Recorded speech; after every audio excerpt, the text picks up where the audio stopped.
Cities across America have cast their vote on police reform, and the results are in. Voters have chosen police oversight rather than radical structural change. Specifically in Albany, New York, and Cleveland, Ohio, measures to increase police oversight board authority passed, while more radical reforms, such as completely overhauling the police departments in Minneapolis and Austin, Texas, were rejected. Joining me now for more on this, New Salem Missionary Baptist Church Reverend Jerry McAfee and retired Arundel, Maryland County Police Commander T.J. Smith. Reverend, let's start with you. What's the pulse in your city tonight, a day after this election? What's the word on the streets? Well, we're just getting back to work and continuing to do what we had started back in May because, whether it passed or failed, we're facing an alarming amount of people shot and people dead. So we're just getting back, continuing to do what we were doing before. Why do you think it failed, Reverend? It was ill-informed. There was no plan in sight. You cannot talk about eradicating the police department or major changes in the police department when you've had 140-some people killed since George Floyd, 800 and some people shot. The majority of those people are African-American, and you did not talk to the African-American community. TJ, let's bring you in. There were some other cities we mentioned, Cleveland and Albany, where voters did support the civilian-led oversight boards, which a number of cities have.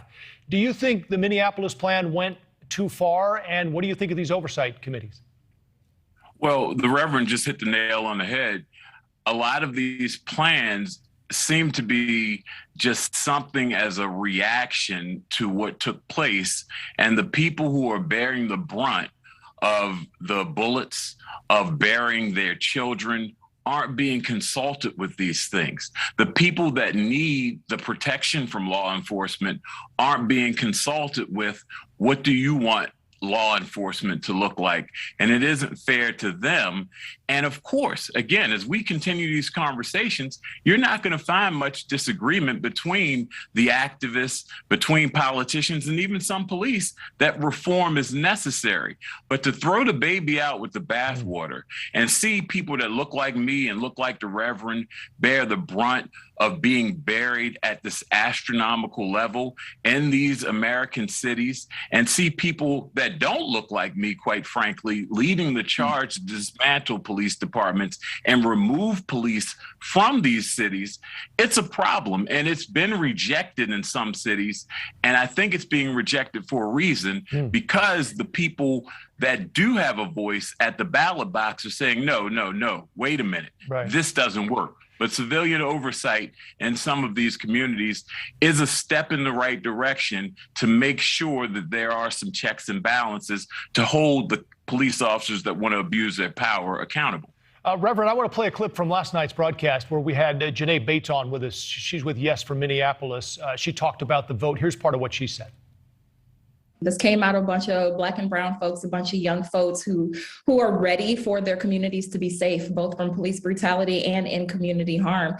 And police officers just aren't able to do that right now, not with the armed police only response we have. So, Reverend, what happens now? I mean, to TJ's point, people want reform, but they're also worried about crime, to your point as well. Well, the tragedy in this whole debate, that they have not discussed what we've already been doing with the police and the reform that's taking place under Chief Arundel now.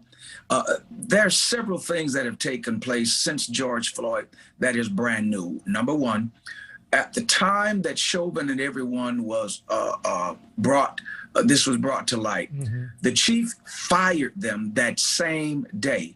It has never, ever happened at all. And the union didn't move for them. The community has won a plethora of things. And many of the people like Janae Bates, they're sore losers. And so rather than to look at the gains that have been made, they discounted all of that. We've had a great working relationship with Chief Arundel and Charlie Adams in the 4th precinct where most of the crime happened. So they're not telling an accurate story. Matter of fact, Janae just got here a few years ago.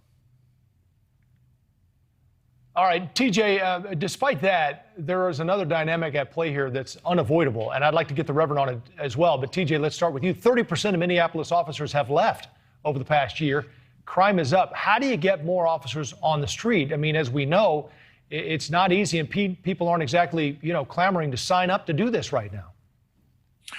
Well, again, I think this is going to be a problem in not just Minneapolis, but in cities across America. We're seeing this, and it's because politicians have taken a side in a lot of cities where they're echoing some of these words that they think are popular right now. And it really is, quite frankly, just dogging the profession and putting a blanket over the entire profession. When, again, I don't know if that really is what the feel is across the communities. We have to, again, really talk up the profession and bring in the people that we need to represent the community the right way.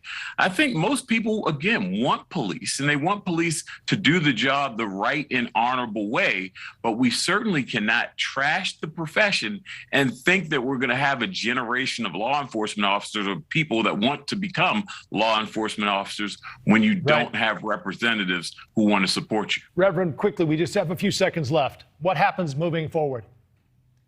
We go forward.